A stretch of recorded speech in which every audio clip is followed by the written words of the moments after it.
Monsieur le maire, mesdames et messieurs les élus, mes chers collègues, faire ensemble au service de tous.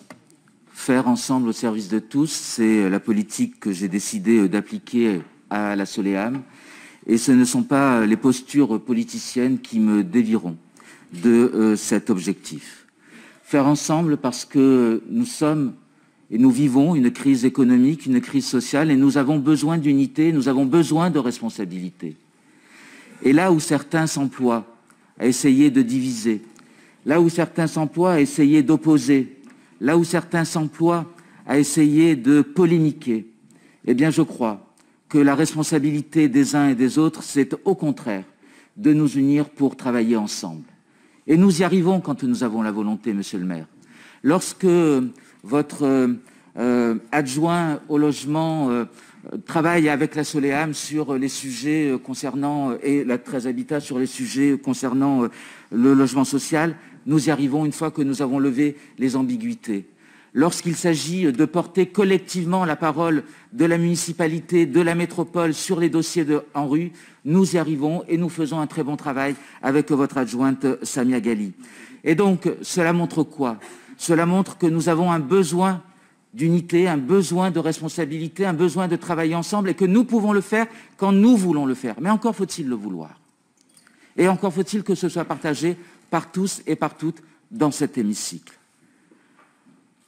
Travailler, faire ensemble au service de tous. Oui, au service de tous, au service des Marseillais, au service des habitants de la métropole, au service de celles et de ceux qui nous ont mandatés, et non pas simplement au service d'une seule qui, me semble-t-il, commence à avoir une approche un peu surprenante du mandat d'élu.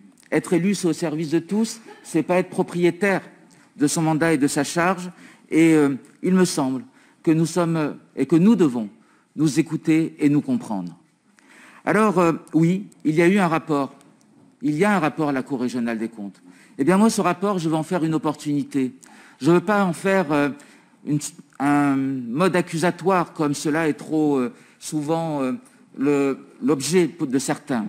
Je veux en faire une opportunité pour relancer la Soleam, pour inscrire la Soleam dans une gouvernance qui soit plus nouvelle, avec une nouvelle dynamique, impliquant davantage les élus dans la prise de décision. Et je l'ai dit lors du conseil d'administration de la Soleam, et personne ne peut contredire sur ce point-là. Nous poursuivrons notre action, oui, en développant la Soleam en dehors aussi du territoire de stricto sensu de la métropole et en dehors du territoire marseillais, parce que la Soleam a aussi une vision métropolitaine plus large, et c'est la raison pour laquelle aussi nous travaillons à ce que d'autres communes nous rejoignent. Nous allons travailler au développement des compétences, d'autres compétences de la Soleam, sur le développement durable, les énergies renouvelables, sur la Smart City, des choses que j'ai annoncées au conseil d'administration de la Soleam et dont vous avez donné quitus, Madame Chaboch. Et je trouve quand même très surprenant qu'aujourd'hui vous fassiez ce type d'attaque et que vous teniez ce type de propos lorsque vous avez voté, vous, Madame Chaboch, l'ensemble des CRAC, des comptes rendus d'activité de la Soleam, de toutes les actes de la Soleam.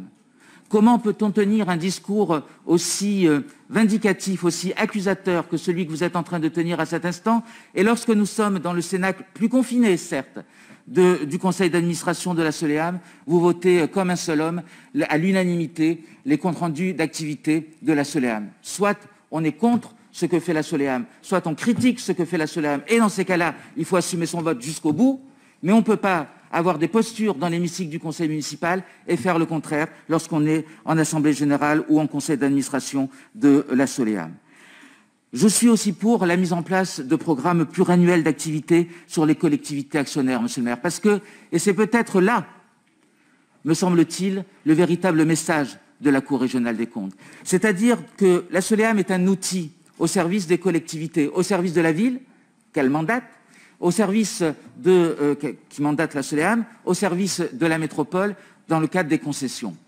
Et donc, ce que nous avons besoin, nous, la Soleam, c'est d'avoir une fiche, une ligne de route, une ligne de conduite, je dirais, sur le long terme, sur le moyen terme, et pas d'avoir des programmes qui ne cessent de changer. Alors aujourd'hui, vous êtes en responsabilité depuis un an. Et donc, vous commencez à avoir une vision globale des sujets. Nous vous avons écrit, je vous ai écrit sur un certain nombre de ZAC, et je suis au regret de devoir constater que nous sommes en attente d'un certain nombre de réponses.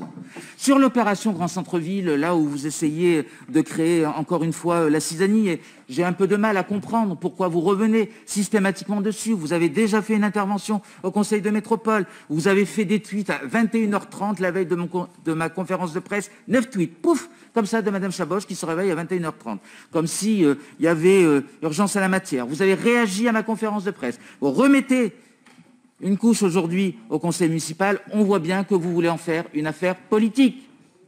Et donc, je vous pose un certain nombre de questions. Sur l'opération Grand Centre-Ville, il y a 250 logements qui doivent sortir dans le cadre de la ZAC Flammarion, monsieur le maire.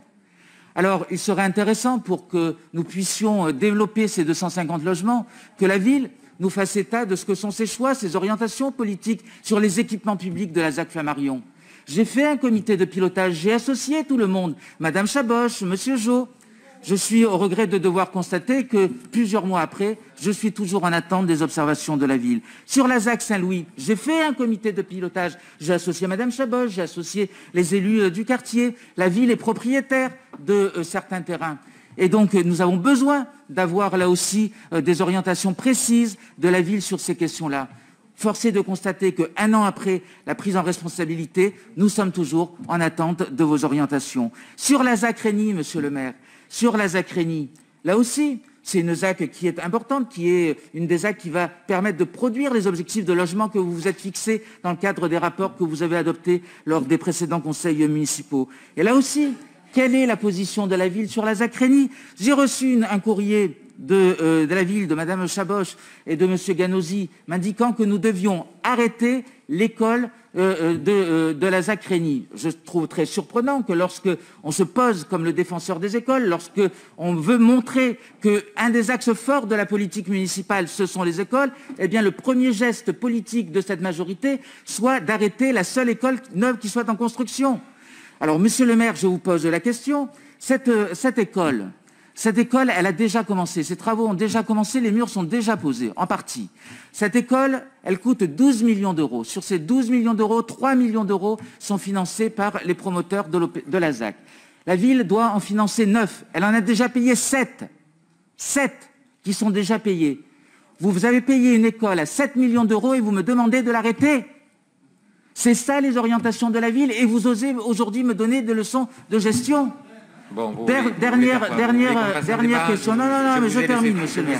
Dernière question.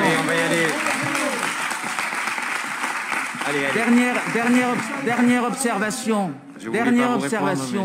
Vous avez fait du logement un axe fort, monsieur le maire. Vous avez voté au budget supplémentaire de l'année dernière, donc au mois de juillet dernier, 20 millions d'euros pour l'habitat indigne. Comment se fait-il, monsieur le maire, qu'un an après, il n'y ait pas un centime d'euro qui ait été dépensé sur ces 20 millions d'euros, monsieur le maire? Comment se fait-il? Et aujourd'hui, vous essayez de m'expliquer, de me donner des leçons sur la production de logements. Mais franchement, je trouve que là, il y a de la part de certains et de certaines, notamment des conseils qui mériteraient d'être retenus. Alors, oui, monsieur le maire, j'ai envie de travailler. Et j'ai envie de travailler dans l'intérêt collectif des uns et des autres. Mais encore faut-il que nous arrêtions les postures que certains veulent avoir sur ces dossiers. Je pense que nous avons un besoin impérieux de développer la ville. Nous avons un besoin impérieux de s'adosser sur des outils qui sont compétents. Parce que quand vous envoyez les critiques telles que vous le faites, vous envoyez aussi les critiques aux 70 collaborateurs qui portent justement la Soleam, qui travaillent à la Soleam, qui font un travail remarquable, soit dit en passant. Et donc, je souhaite très sincèrement que le faire ensemble au service de tous, c'est-à-dire cet axe que je vais développer durant mon mandat, donc à la tête de la Soleam, eh bien se faire ensemble au service de tous, nous soyons capables collectivement de le produire au bénéfice des Marseillaises et des Marseillais.